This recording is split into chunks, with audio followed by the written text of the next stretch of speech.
San Antonio, Dallas, and Houston. Our constituents deserve to know the Texas legislature hears them, whether they are a soldier at Fort Bliss, a churchgoer in Sutherland Springs, or a mail carrier in Odessa, Texas. My colleagues and I not only have the honor of serving in the Texas House, we also have the honor of serving in this magnificent building, surrounded by pink granite and surrounded by DPS troopers. We have security all around us, but are painfully aware of everyday Texans who are out in the light of day, out in the open, doing their normal, everyday activities, and feel unsafe in today's Texas. Our constituents are going to the movies, church, and school. They are in traffic and are simply trying to enjoy their lives, get their jobs done, and make life better for themselves and their families. We are here today on behalf of those constituents who sent us here to do a job. Our hearts hurt for those who lost their lives or were maimed due to gun violence.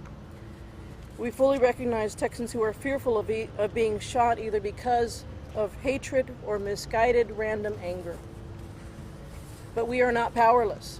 We can take action, and we call on Governor Abbott to convene a special session around the following 5 issues as outlined in our letter: enacting extreme risk protective order laws and closing existing loopholes in current protective order laws, closing the background check loopholes, banning the sale of high-capacity magazines, limiting the open carry of certain automatic long guns, and requiring stolen guns to be reported to law enforcement.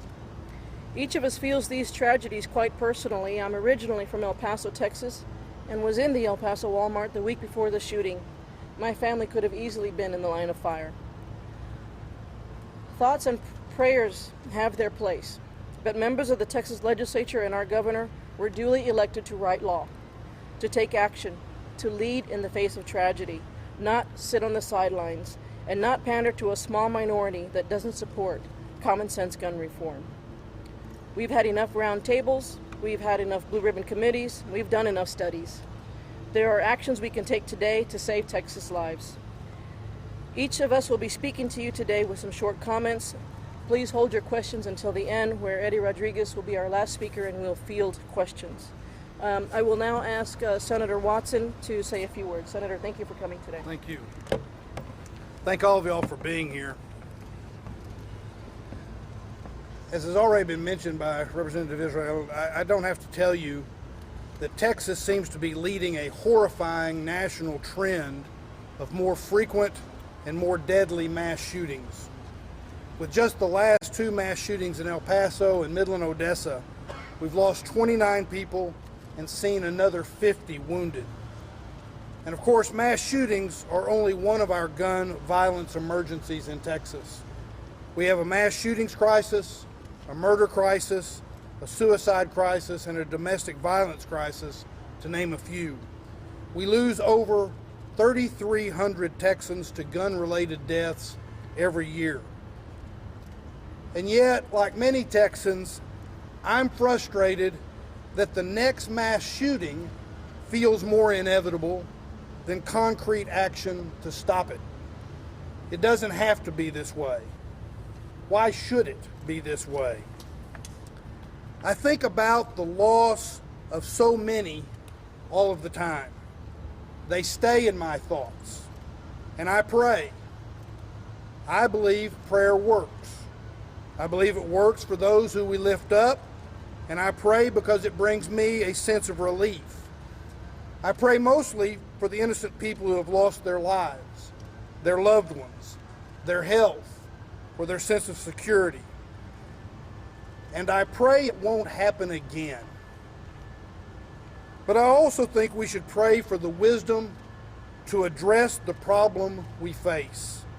I pray that those of us elected to serve the general public will have the courage to do our duty, to hold people in our thoughts, yes, to hold people in our prayers, of course, but also to act on behalf of those we represent. And I don't have all the answers or a perfect solution, but I know we can and should be doing more to prevent mass shootings and gun violence more broadly. It needs to start with a special legislative session dedicated to the singular issue of saving Texans from gun violence. What more important job do we have right now than us getting to the Capitol and then doing our jobs? As has been pointed out, there are many good and popular ideas out there, and they deserve a thorough, open, and public debate, not closed-door, invitation-only roundtables. We need to study, debate, and implement ideas like universal background checks, a red flag law, and an assault weapon ban, for example. Texans are tired of their politicians hoping to wait them out on the issue of gun violence. It's been an effective strategy so far, but a growing group of moms, students, and other grassroots activists like the folks that are here today are mobilizing and changing that, and I say thank you. I promise you, you're making a difference. So let me end by saying, by all means, let us mourn our loss. Let's grieve with our neighbors, and let's pray for those who are hurting. But let's stop sitting and waiting to repeat the process when it inevitably happens again. Now is the time to put partisanship and political self-preservation aside and to lead. Now is the time for a special session dedicated to the single issue of saving Texans from gun violence. Thank you all. Thank you. Next will be Senator West, who happens to be here in Austin but represents the Dallas area. Thank you, Senator West. Thank you, sir. Good morning to each and every one of you. I concur with my colleagues on this particular issue. Now is the time to act in Texas and around this country.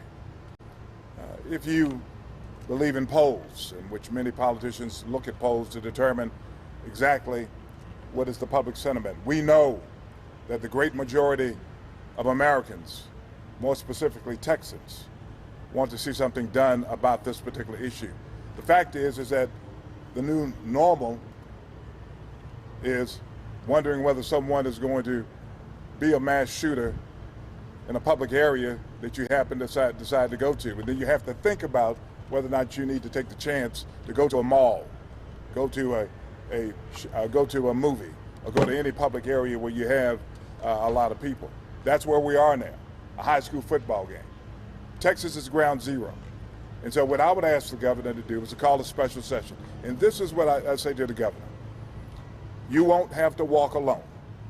Democrats are prepared to sit down with you and address the issues that we are asking you to address and come up with viable solutions. We're prepared, as long as you do it in good faith, to stand with you on addressing this particular issue, and it becomes a bipartisan issue. That's what we need on this issue, and people with goodwill to come together. We are the leadership of this state and of this country.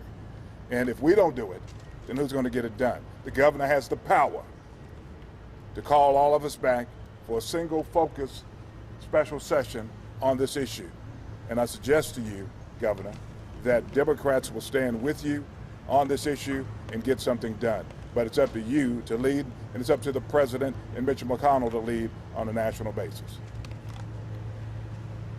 Thank you, Senator West. Next is Representative Donna Howard of West Austin, Western Travis County, who's seen this too frequently. Thank you, Representative Howard. And Celia asked us to speak from the heart, which I intend to do here, so I'm not sure exactly what words are going to come out. But the fact is that all of our hearts and minds are focused on this right now. The fact is that the 181 of us who work here, we can actually do something about it. We are being asked by our constituents to do something about it. We have the power to do that. We need the governor to call us into a special session in order to make that happen. And I would suggest, as the senator just mentioned, being laser focused on preventing gun violence in a special session, not waiting till the next regular session, which will be a redistricting session, where we will have our allegiances pulled all kinds of different directions, will prevent us from doing the things that need to be done. We can do something about it right now, and there are things that we know we can do. Absolutely, we need to continue to study and debate, and we can use a special session to do that. But we already know there are actions that we could take that can make a difference right now. Who would be against making sure that state fugitives cannot get a license? Right now, we don't have that in place here in Texas because we don't have the data system that works with that. Who would be opposed to making sure that those who have their licenses revoked because of misbehavior are not able to still get a gun because we don't have a system that follows up on those revocations? We were told by DPS that 74% of revoked licenses are not returned to DPS. You can still go in, there's not a check system in place, and still get a gun. These are common sense things that we could address right now, including the one thing we were able to pass that didn't get vetoed last time in our budget, some dollars in place for DPS to set up a statewide gun safety program. Who can be opposed to that? And I will tell you, the people that we had that spoke at the one hearing that we got to have, responsible gun owners want responsible safe storage laws in place. They came and they spoke. We heard from all kinds of groups, veterans, law enforcement, even Students for Concealed Carry came in support of that legislation. We got it out of committee with a bipartisan vote, but could never get it on the House floor for a vote. This is the kind of thing that our constituents are telling us they want us to tackle, and they want us to tackle it now. My final thought is to say that we should not sacrifice any more Texas lives simply in order to accommodate a legislative calendar. Well said, Representative Howard. Next, we have Representative Hinojosa, who also represents Travis County. Thank you, Representative Israel. I first want to say how proud I am to stand here with my Democratic colleagues in support for common sense measures against gun violence in a special session, but I want to say that this should not be a partisan issue. Public safety should never be a partisan issue, and so I'd like to invite our Republican colleagues to join us in a call for immediate action to curb gun violence in a special session. Our inaction by kicking the can down the road through committees, through more meeting on these issues is hurting no one but our children. Our children are bearing the brunt of our inaction. Think about this, our children are right now engaged in active drill shooter scenarios in their schools. What are we doing to our children? Because of our inaction, our kids are being hurt. It is unacceptable, and we need to take action now. And there are two things I want to talk about specifically when it comes to closing the loophole in the background check system. Representative Howard mentioned one of those, and that's that since 2017, we no longer are checking in Texas for in-state warrants during a background check system. We had a scary situation in the district I represent in Peace Park about 2 weeks ago where a man with bought an AR-15, he had a bipod and scope, he walked into a store, a licensed gun dealer legally sold him an AR-15 while he had an active warrant for his arrest from Houston for domestic abuse. And we have the letter from the Justice Department from 2017 that if you want, Cicely from my staff can give you, that lays out why this is happening. But think about this, you can have an active warrant for your arrest for murder and legally pass a background check system in the state of Texas. The second issue is that we now know that the shooter in Odessa, he was denied in 2014 on his background check. Generally, this happens when you lie on a background check, and we know this happens all too often. And in fact, in 2017, federal officials believe that they intercepted a mass shooting here in Austin by somebody who had been denied several times, who had lied on a background check to try to get a gun but was never investigated. He was found out because of an unrelated drug warrant. but these things are never investigated. In 2017, we know that 181,000 people in this country were denied on a background check, yet only 12 were prosecuted. Last session, I sponsored House Bill 95. The session before that, I did the same, would create a state offense. So DPS would have to investigate these incidents and then potentially refer them to local prosecutors to follow up. Though I am a very smart legislator, I cannot take credit for coming up with these solutions on my own. Other states have enacted these common sense solutions, and it has had zero impact on lawful gun owners. And so now is the time to act. Now is the time for Texas to act and come together to pass these common sense measures. Thank you.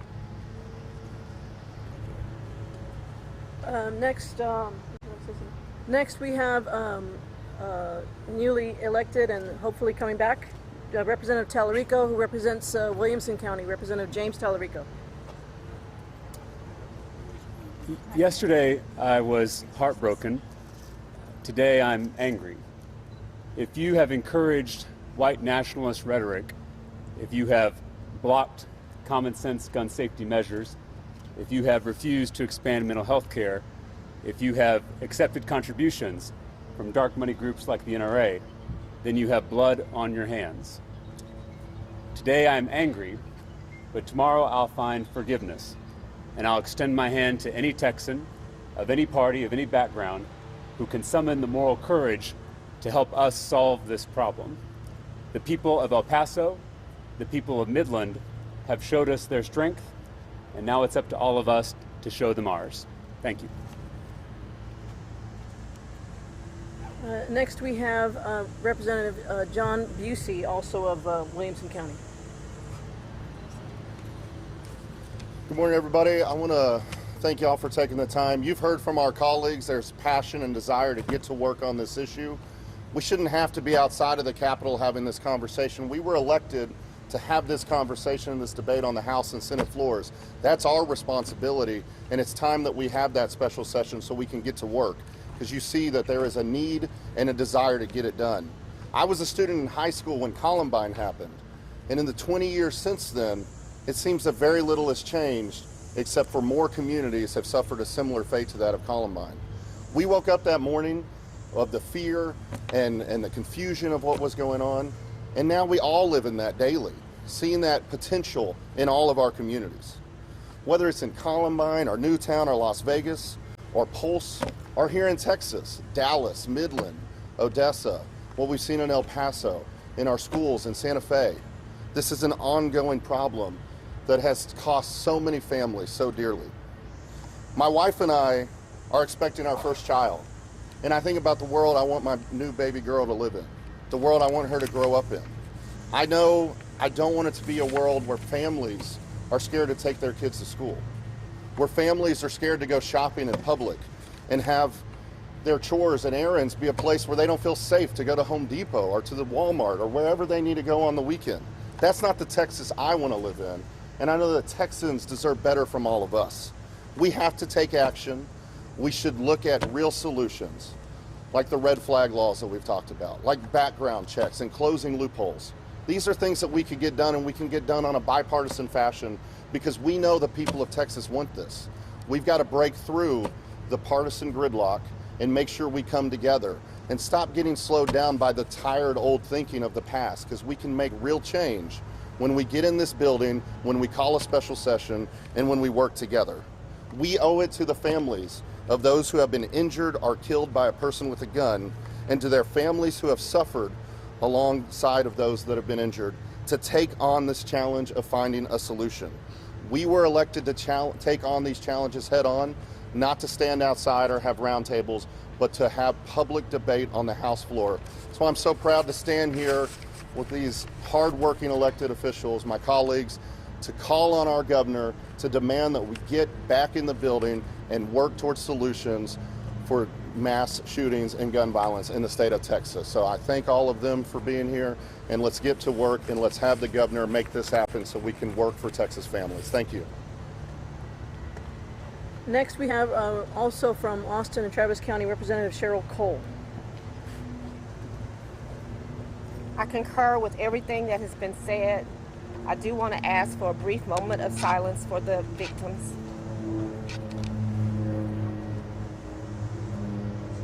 And God said He will wipe every tear from their eye, and death and mourning shall be no more.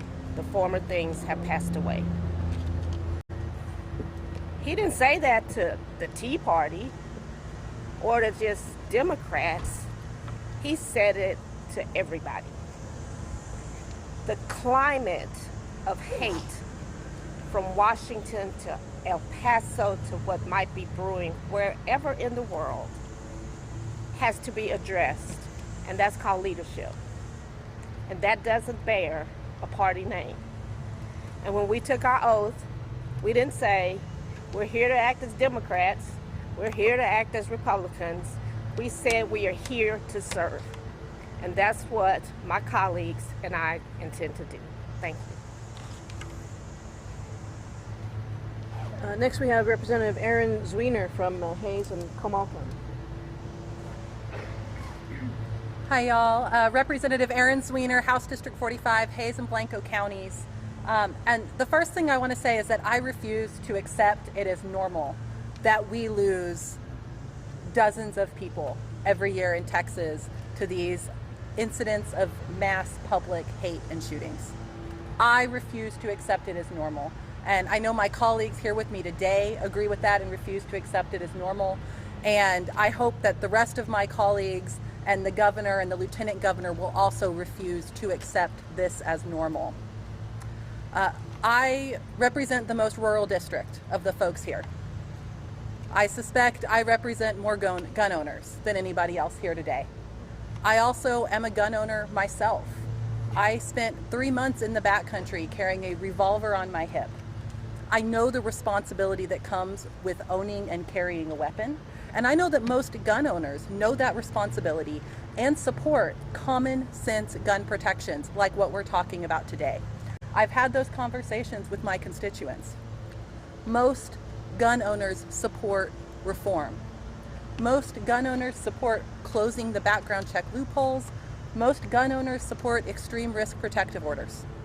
That's a fact. We can move forward on this and have the majority of Texans and the majority of gun owners support us in that process. One of the issues I hear a lot about in my district is intimidation. Folks walking down the sidewalk in a subdivision carrying a military-style semi-automatic rifle. And what a lot of Texans don't realize is that that's perfectly legal without any type of training or permit. If you want to carry a handgun in Texas, training, permit required. If you want to carry a semi-automatic rifle with a 60 capacity magazine, those same requirements aren't there. The rules are looser for them. That doesn't make a lick of sense. We're not talking about a hunting rifle that's bolt action and only has a few shots. We are talking about weapons designed to cause mass destruction. Weapons designed to hunt people. We need rules that reflect that.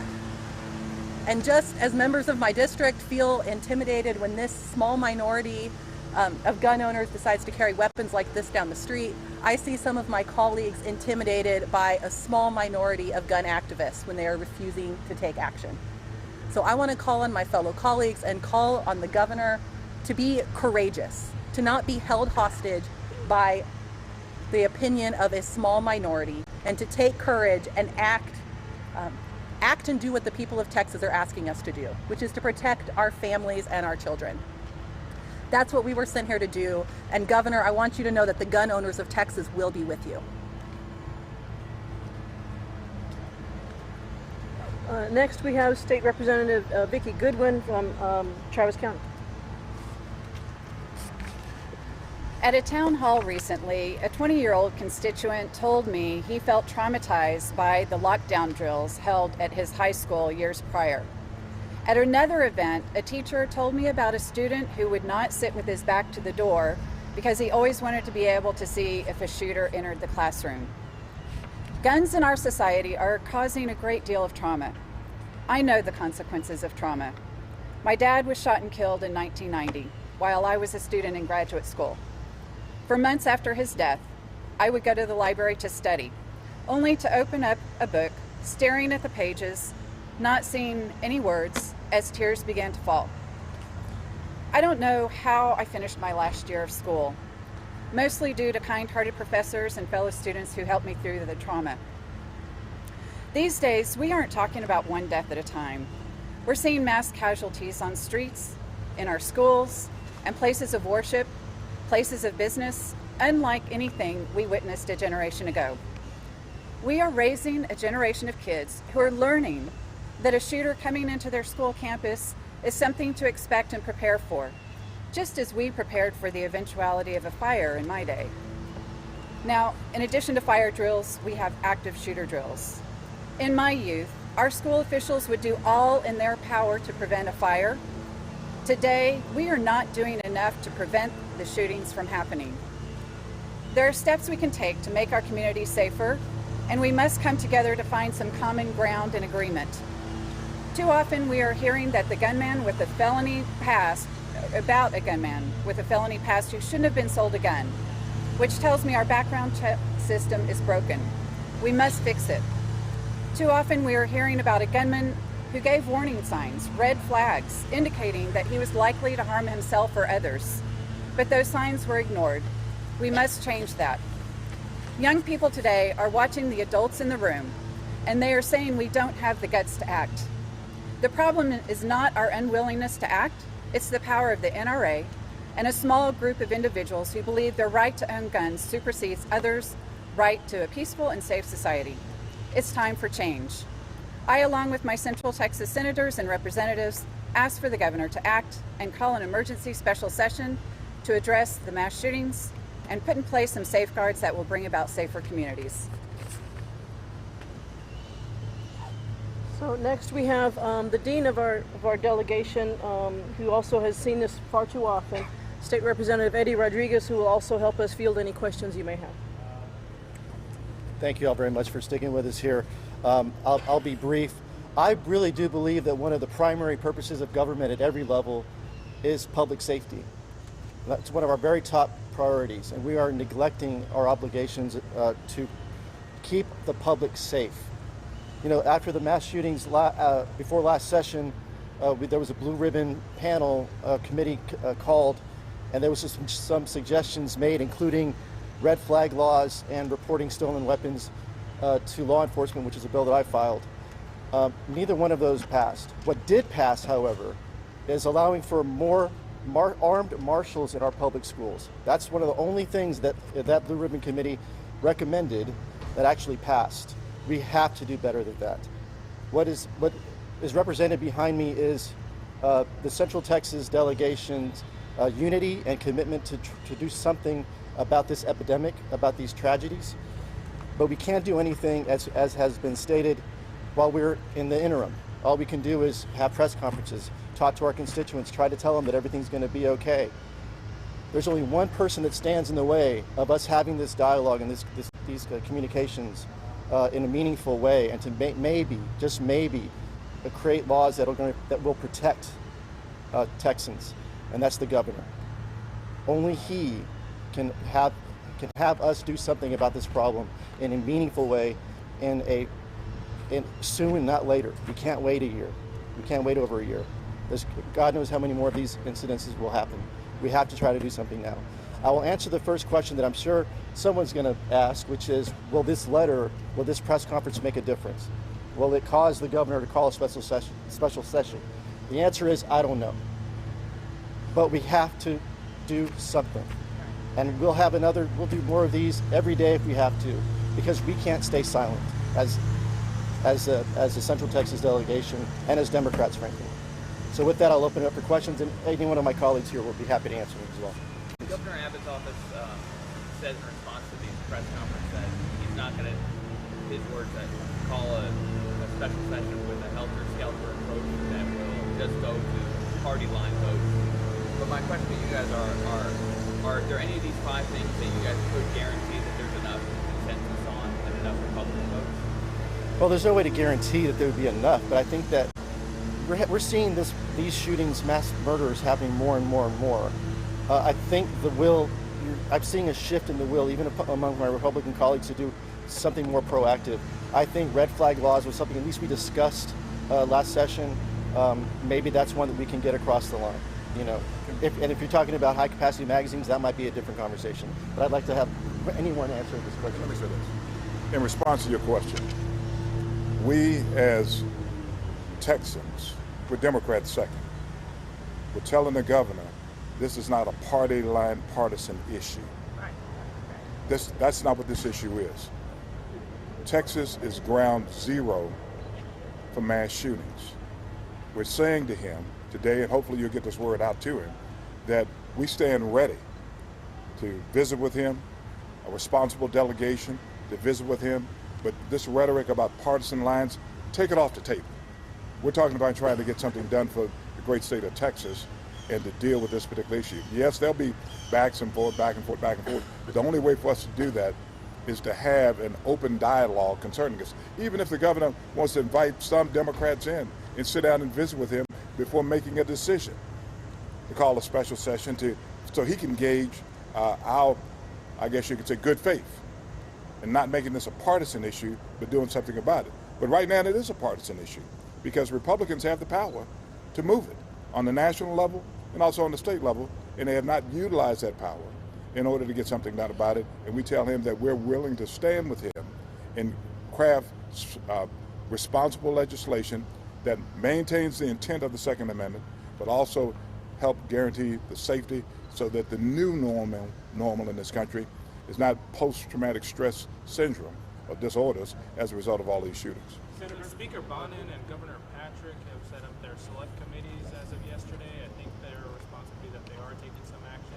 What is your guys' responses to that, and also to the fact that they announced those committees in less than 24 hours before you all are planning to do these press conferences? Well, I think that it's a good start, okay? But again, having a committee and making certain we come up with recommendations in an expedited manner is altogether something different. We're not looking for recommendations for the next session. We're looking for recommendations for a special session so we can address this issue. And I don't think the members of those committees have been assigned. Have they been? Yeah. They have been. Yeah, I just got reported. Just got Does that say anything? The governor's office just issued a statement saying that essentially they hear you, but they prefer to have consensus before calling a session, before doing something, which is something that the governor has said before in the past, that he doesn't want to call a special session just to have a debate and nothing happens, like with the budget and the previous things that you did. So they pretty much echoed that again just a few moments ago, saying, asking y'all to go inside, build a consensus, a plan that would pass, and then possibly a special session would happen. How do you respond to that? You know who can build a consensus is the governor. If the governor speaks up and says that he will get behind certain legislation, we will have a consensus. Not only can he call the special session, he can build the consensus. And I will repeat again about the legislation that I had last session on safe gun storage. Strong bipartisan support behind the scenes, enough to get it out of committee, but still a fear to bring it onto the House floor and actually vote because leadership wasn't willing to step up and say, this is a good vote. This is a good vote to take back home, to let your constituents know that you are willing to take action, responsible, reasonable action that was supported by the vast majority of people who came to testify, including gun owners. We can have consensus going into a special session. We can also have discussion in a special session. There's nothing to say that we can't learn more, hear from each other, hear from the experts, hear what the research says, and craft a vision that can have a broader impact. But there are things right now that, as the senator mentioned, we have polling that supports. The vast majority of Texans want us to take action on certain items. If we can't get consensus around what, and some polls say 90% of Texans want, then I don't know what the governor's waiting for. No, let me just say one thing. Yeah, you know, when this past legislative session, all of you know that the issues of education, in terms of educational reform, we didn't have consensus going in, but we developed consensus once we got there, and we passed HB 3, which was a historical move, a historical transformation for public schools. So if we can do that for education, we sure should be able to do that for this. Absolutely. Right. Consensus is not a prerequisite to, a session or legislation. I mean, I think every session, I've been through 9 of them.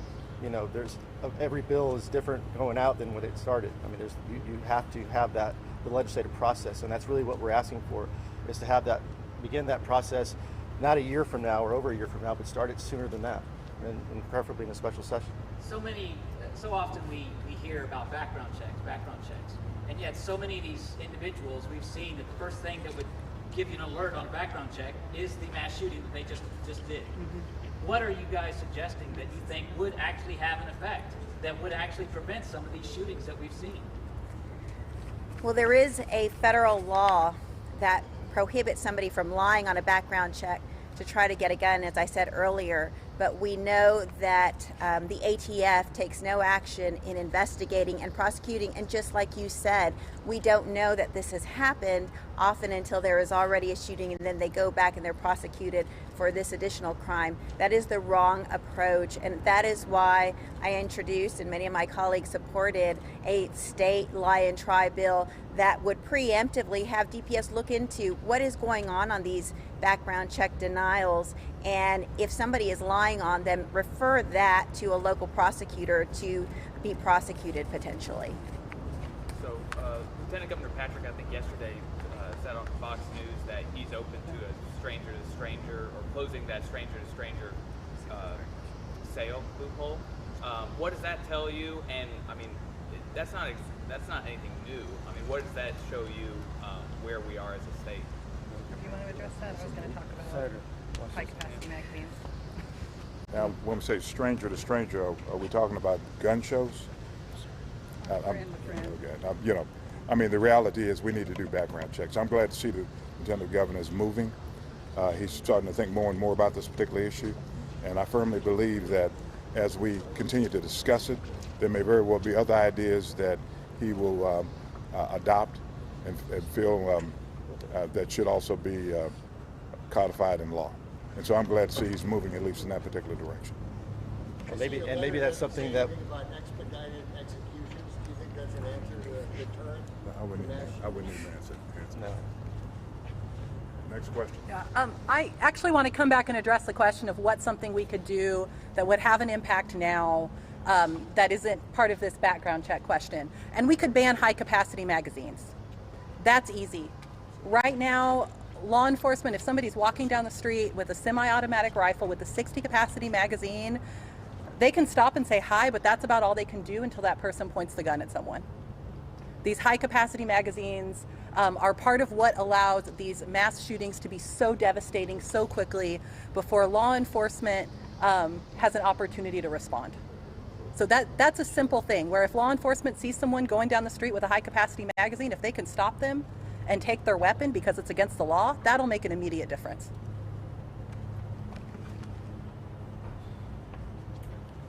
All right, thank you. Thanks for, I know, Todd. So you thinking that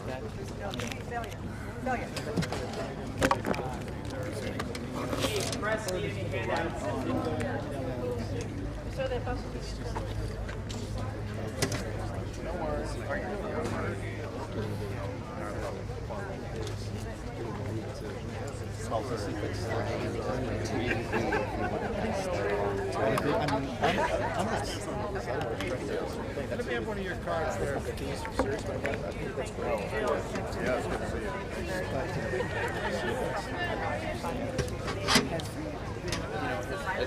like this.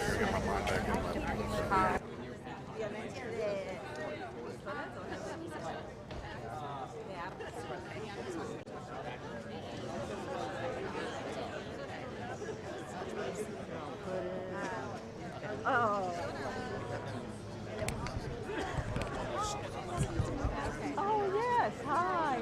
You're losing your voice. I know. I was like, don't hug me. It'll be gross. Right. Oh, nice to see you. Yes. Yeah, this was really good. It was like a big volume of people. And did the governor respond this morning? Well, I noticed that yesterday he joined You said warrant. Warrant for your arrest. Una orden que le arresta. Okay. All right. Le arresta. Okay.